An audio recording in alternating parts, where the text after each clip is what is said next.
हाँ जी फ्रेंड्स, क्या हाल चाल है दोस्तों। आज टाइम हो रहा है 10:44 अभी और दिन है सैटरडे का। और मैं अभी पहुंचा हूँ पालम और जा रहा हूँ घर। खाली जा रहा हूँ और महिपालपुर वसंत कुंज में लास्ट ड्रॉप हुआ था और वहाँ से फिर कोई राइड आई नहीं थी, तो इस वजह से अब जा रहा हूँ। महिपालपुर तक आया। इस टाइम महिपालपुर भी बिल्कुल शांत पड़ा हुआ था, तो मैंने यार अब रुकना बेकार है, अब निकल लो घर की तरफ। तो अब जा रहा हूँ दोस्तों घर की तरफ। और आज मॉर्निंग में निकला था तकरीबन 9:30 बजे। अब आप सोच रहे हैं महेश भाई लेट क्यों निकलते हो, तो थोड़ा सा दोस्तों अभी एक तरीके से समझ लीजिए मतलब थोड़ा सा पर्सनल इशू है, तो वो उसकी वजह से थोड़ा लेट हो जाता हूँ। और जब देखिए जब लेट पहुँचते हैं हम तो फिर लेट ही उठना होता है, तो सब फिर सारे काम लेट ही हुए। हालांकि मैं तकरीबन 6:30 पौने 7 या कभी 6 बजे तक उठ जाता हूँ। और वो ये गाड़ी साफ़ करना, फिर उसके बाद नहाना धोना, बहुत सारे काम होते हैं दोस्तों सुबह के। तो इसलिए तसल्ली से अपना देखिए, आप सीधी सी बात है, आप निकलिए कभी भी पर एक टारगेट सेट करके चलिए कि आपको दिन का इतना कमाना है। आपको भैया नहीं कमाओगे तो दोस्तों फिर दिक्कत होगी। आपकी किस्त है, EMI है, बहुत सारे खर्चे हैं, तो उनको मेंटेन भी तो करना है, उनको पूरा भी तो करना है। तो अगर 1-2 दिन भी अगर आप रेस्ट कर लोगे तो बहुत ज़्यादा बर्डन आ जाता है। तो इसलिए अभी फ़िलहाल जैसे कि आपको पता है ऊबर को कर रखा है हमने, अभी बॉयकॉट कर रखा है, बट अब सभी लोग चला रहे हैं तो मैं भी स्टार्ट करता हूँ। अब एक आध दिन में कल या परसों से स्टार्ट करेंगे दोस्तों, और देखेंगे भाई क्या अच्छे रेटों की बुकिंग्स देना स्टार्ट कर रहा है ऊबर कि नहीं कर रहा। तो अभी आज हम दोस्तों बात कर लेते हैं एक इम्पॉर्टेंट टॉपिक पे। और जैसा कि आप जानते हो, एक कहते हैं ना, देखिए हमारे साथ क्या है कि हम ड्राइवरों में एकता तो है नहीं, ठीक है। एकता के साथ हमारे कोसों दूर का नाता हो चुका है कि भाई कोई एक साथ लाना चाहता है, एक मंच पे लाना चाहता है, सब अपने में लगे रहते हैं, कोई नहीं आना चाहता, ठीक है। अब एक रिसेंटली मैं बता दूं दोस्तों, कुछ महीनों से 4-5 महीने से साल भर से एक इशू देखने को मिल रहा है। DL 1RT गाड़ी के साथ ही होता है ये सारी चीज़ें, ठीक है। 1Z या ऑल इंडिया परमिट को कोई दिक्कत नहीं है, 1RT को यूपी में एंटर करने पर हो रही है दिक्कत, ठीक है। दिक्कत क्या हो रही है मैं बता दूँ। यूपी में बोला जा रहा है कि आपको नीले बम्पर कराने हैं गाड़ी में, ठीक है। अगर आप टैक्स भरने जा रहे हो तब आपको नीले बम्पर होने चाहिए। तो अभी तक इसकी क्लियरिटी बिल्कुल नहीं हो पाई है दोस्तों। किसी ने ना ही कोई किसी चीज़ का नोटिफिकेशन आया किसी के पास, ठीक है। भाई अगर हमें हमारी दिल्ली नंबर गाड़ी है, अगर हमें नीले बम्पर कराने हैं तो भाई हमें नोटिफिकेशन दिल्ली गवर्नमेंट देगी ना कि भाई अपना मतलब इस कलर के वो कराओ, और उसको आप RC में भी मेंटेन कराओ। भाई RC में आपकी गाड़ी का कलर लिखा हुआ है, आपकी गाड़ी का कलर है वाइट वैगनर है, ग्रे वैगनर है, सिल्वर है, जो भी है आपकी RC के ऊपर मेंशन होता है, ठीक है। आप समझ रहे हो दोस्तों। तो जब आप चेंज करा लोगे तो आपने तो चेंज करा लिया, अब चेंज देखिए बहुत से भाई क्या करते हैं कि एक हवा सा बना देते हैं किसी भी चीज़ का ना।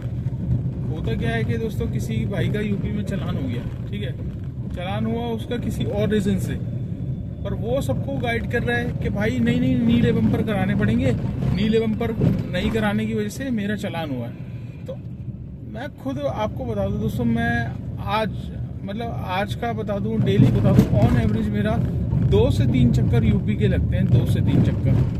और कहीं भी आप किसी भी एरिया के, ग्रेटर नोएडा भी जाता हूँ मैं, सेक्टर 65 भी जाता हूँ मैं, इंदिरापुरम भी जाता हूँ मैं, वसुंधरा भी जाता हूँ मैं, वैशाली भी जाता हूँ मैं, फिल्म सिटी भी जाता हूँ, कैलाश हॉस्पिटल सेक्टर 27 भी जाता हूँ, सेक्टर 45 भी जाता हूँ, ठीक है, सेक्टर 75 भी जाता हूँ। मुझे बस सिर्फ 2 बार पुलिस वालों ने रोका है।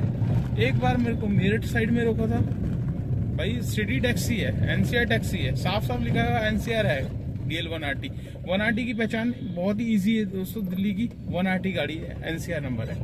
मुझे मेरठ में मैं अपने राइडर को छोड़ने गया था, उस दौरान मुझे रोका था, और जैसे मैंने डिग्गी उठाई, बैग में से फाइल निकालना चालू करा, उसने साइड में लगवा दी थी। फाइल जैसे निकालने लगता उससे पहले वो बोलता है जा रहे कोई, तो इसका मतलब उसने ऑलरेडी चेक कर लिया। अगर एनसीआर का कुछ इशू होता तो वो मेरे को बोलता कि इसके नीले बम्पर क्यों नहीं है। सेकेंडली मेरे को ग्रेटर नोएडा साइड में भी रोका है, ठीक है, वहाँ भी मेरे से टैक्स मांगा गया। मैं 5 साल का टैक्स भरा हुआ 2029 तक का यूपी का, मैंने दिखा दिया।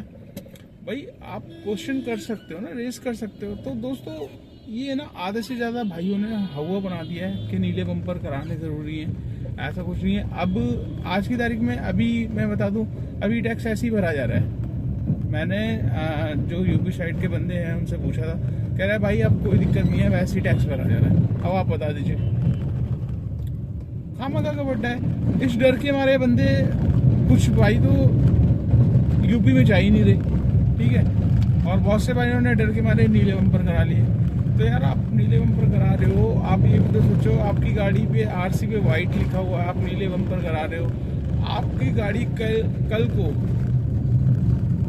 कभी भगवान ना चाहे ऐसी चीज हो, किसी गाड़ी से टकरा गई, ठीक है, कुछ भी हो गया, आप क्लेम लेने जाओगे इंश्योरेंस में, आपका क्लेम रिजेक्ट हो जाएगा, आपका क्लेम मॉडिफाइड में आएगा, आपका क्लेम नहीं मिलेगा। क्यों? क्योंकि आपने गाड़ी मॉडिफाइड करा रखी है। रीजन इंश्योरेंस वालों को तो आपको पता है ना, रस्सी का सांप बनाते हो। हल्के से अगर चाइनीज पेज भी लग रहा होता है ना तो उसके भी पैसे काट लेते हैं। आपने देखा है ना, जब देखिए क्लेम तो हम भरते हैं, इंश्योरेंस हम पूरी भरते हैं, 20-20 हज़ार रुपये भरते हैं, और जब लेने का टाइम आता है ना दोस्तों, तो 10 रीजन वो खड़े कर देते हैं। तो आपका गाड़ी का क्लेम नहीं मिलेगा, सबसे पहली बात। तो आप किस बेस पे नीले बम्पर कराओगे, आपको ये सोचना है ना। अब मेरे पास एक भाई का भी कमेंट्स आया था, तो वो कह रहा था भैया मैं नीले बम्पर कराने की वजह से मैं यूपी नहीं जाता। मैंने कहा यार चलो आज इस टॉपिक पे बात कर लेते हैं, और इस पे मैं आज वीडियो बना देता हूँ, आप सारी चीज़ क्लियर हो जाएगी। तो दोस्तों ये देखिए, कोई भी नीले बम्पर का किसी के वो आपको लिखित में मिला है कि नीले बम्पर आपको कराने गाड़ी में, भाई ये बीच में मैंने जैसे कि बोला, भाई गवर्नमेंट अभी चेंज हुई है, ठीक है। पहले दिल्ली गवर्नमेंट में केजरीवाल साहब थे हमारे, तो जिसकी वजह से हाँ क्या है कि आप आपस में आपको पता ही है, दोनों यूपी गवर्नमेंट अलग है, दिल्ली में अलग है, हरियाणा में अलग है, तो आपस में कितनी लड़ाइयाँ होती थी। तो इसलिए दिल्ली की गाड़ियों को तंग करने के लिए ये स्ट्रेटेजी बनाई गई थी, ठीक है, और कुछ नहीं है। अब गवर्नमेंट सेम हो चुकी है। अब देखिए कोई भी आपको नीले बम्पर के लिए, मेरे को तो मैं डेली जाता हूँ दोस्तों, 2 से 3 चक्कर मेरे यूपी के लगते हैं, हर जगह जाता हूँ, मेरे को अभी तक नहीं रोका, और मैंने ना ही नीले बम्पर करा रखे अपनी गाड़ी में, ठीक है। तो अपने डर को ना दूर करो, और जो आप अर्निंग कम कर रहे हो, कम आपकी हो ही रही है, आप यूपी नहीं जा रहे इसी डर के मारे कि भाई यार नीले बम्पर कराने पड़ेंगे, तो इस डर को दूर करो, कोई नहीं रोकने वाला। देखिए सीधे से बड्डा है, आपका टैक्स भरा होना चाहिए, आपकी गाड़ी का टैक्स भरा हुआ है, तो आपको कोई चालान नहीं कर सकता, ठीक है। आपका लिखित में भाई आप मुझे दिखा दो ना, लिखित में कहीं है नीले बम्पर कराने का कुछ आदेश पारित हुआ है, या दिल्ली गवर्नमेंट ने हमें कुछ दिया है, कुछ नहीं दिया, तो हम क्यों कराएंगे भाई। तो एक डर का माहौल है, किसी भाई का चालान हो जाता है यूपी में, टैक्स ना भरे हुए, वो 10 चीजें बोल देता है, तो एक से एक कहते हैं ना, जरा सी हवा देनी पड़ती किसी चीज को, तो वही चीज हवा दे रखी है दोस्तों, और कुछ नहीं है। नीले बम्पर का कोई वो नहीं है, ठीक है। अपना बिंदास होके जाओ यूपी, बस हाँ टैक्स भर के जाओ, क्योंकि टैक्स आपका नहीं होगा तो देखिए फिर तो दिक्कत ही दिक्कत है। अगर आपको पकड़ लिया गया तो जब से आपने नहीं भरा होगा, ठीक है, तब से। फॉर एग्जाम्पल मैं नाम नहीं लूँगा किसी का, पर एक भाई था जिसका 20,000 का चालान हुआ था, 1-2 साल पहले की बात है। तो वो उस टाइम बिल्कुल नॉर्मल थे, अब बहुत बड़े हो चुके हैं, ठीक है। तो उन तक का चालान 20,000 रुपये तक का फाइन लगा था। तो चाहे उन्होंने 1-2 दिन करा हो या एक उसी दिन गए हो, पर दोस्तों जब पकड़े जाते हैं ना तो बहुत लास्ट तक का वो फाइन मार देते हैं, फिर आप वहाँ से निकल पाना बड़ा मुश्किल होता है, फिर आपको पेमेंट भर के जानी पड़ती है। तो इस तरीके की गलती बिल्कुल मत करिए ना दोस्तों। मैं भी जाता हूँ, मैं हरियाणा जाता हूँ ना, तो हरियाणा का मेरा टैक्स एक्सपायर है एनसीआर का, जैसे कि मैंने बताया, हर बार मैं वीडियो में बताता हूँ। अभी 9 साल पुरानी गाड़ियों का टैक्स नहीं भरा जा रहा हरियाणा में, ठीक है। जिसकी वजह से प्रॉब्लम क्या हो रही है कि सिर्फ मात्र 1200 रुपये का हमारा हरियाणा का 1 साल का टैक्स होता था, वो अब मुझे हरियाणा जाना है क्योंकि मेरा 40% काम हरियाणा से होता है, तो मुझे 200 रुपये खर्च करके जाना पड़ रहा है। मैं डेली 200 रुपये का टैक्स काटता हूँ, आप समझो हरियाणा का टैक्स काटता हूँ, साथ में हरियाणा की परमिशन लेता हूँ कि हाँ भाई मैं इस हरियाणा में विजिट कर रहा हूँ, ठीक है, इस रीज़न से, और मैंने परमिशन ले रखी है। अगर आप विदाउट टैक्स जाओगे हरियाणा तो वो इनवैलिड कहलाएगा, क्योंकि आपके NCR काउंटर सिग्नेचर एक्सपायर हो गए हैं, तो उसके साथ परमिशन बहुत ज़रूरी है। तो इसलिए दोस्तों टैक्स भर के जाओ, बिंदास होके जाओ, आपका टैक्स भरा होगा, कोई आपको तंग नहीं करेगा। हाँ, बिना टैक्स जाओगे तो बहुत सारी चीज़ें हैं दोस्तों। तो चलिए इस वीडियो को कर लेते हैं यहीं पे एंड। ये वीडियो आपको कैसी लगी लाइक एक शेयर ज़रूर करना। और आज का आप काम जानना चलेंगे महेश भाई ने काम कितना कर दिया है। महेश भाई ने आज काम दोस्तों, एक ऑफलाइन बुकिंग थी मेरी तकरीबन 1500 रुपये की। मानेसर जाना था, मानेसर 1 घंटा रुक के फिर वापस आना था। तो सुबह मैं उसको पहले मानेसर छोड़ा, मानेसर से फिर 1500 रुपये की ये बुकिंग करने के बाद फिर मैंने करी एक रैपिडो में ट्रिप करी है 310 रुपये की। बाकी मेरे 600 कुछ रुपये का काम ओला में हुआ है टोल लगाकर। तो तकरीबन 1500 और 621 और 2400 रुपये का मेरा काम है दोस्तों। और CNG तकरीबन मेरी लगी हुई है, मैंने CNG डलवाई थी दिन में 400 कुछ रुपए की। पता है दिन में क्या होता है, 400 की आती है और सुबह भी डलवाता हूँ तो 300 की आती है। तो टोटल 700 रुपये की CNG डली हुई थी और 300 की बैरे की थी। 1000 रुपये की CNG थी, जिसमें से आधा सिलेंडर मेरे पास पड़ा हुआ है। तो तकरीबन 400 रुपये की CNG है मेरे पास। तो 600 रुपये की CNG मेरी लग चुकी है। 600 रुपये की CNG में आप 2400 तक का काम मेरा हो चुका है। तो 2400 में से 600 1800 से 300 और निकाल लेंगे।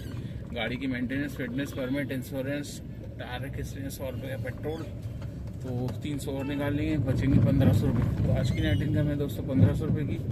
इसमें मुझे किसी को कुछ नहीं देना। हाँ, आपकी गाड़ी नहीं है तो गाड़ी की EMI निकालनी पड़ेगी, ड्राइवर रख रखा है तो उसकी सैलरी निकालनी पड़ेगी, तब जाके आपके पास नेट इनकम निकल जाएगी। तो चलिए दोस्तों, अब आपको क्लियर हो गया होगा भाई नीले बम्पर का खेल क्या चल रहा है क्या नहीं है। ठीक है, बिंदास होके जाओ, कोई टेंशन नहीं है। हम भी जा रहे हैं, हमें तो आज तक नहीं बोला है दोस्तों, ना ही पकड़ेंगे, क्योंकि हम पूरे पेपर, पूरे टैक्स सब कुछ लेके चलते हैं। तो चलिए दोस्तों, वीडियो को एंड करते हैं और आपसे मुलाकात करते हैं नेक्स्ट व्लॉग में। तब तक के लिए बाय बाय।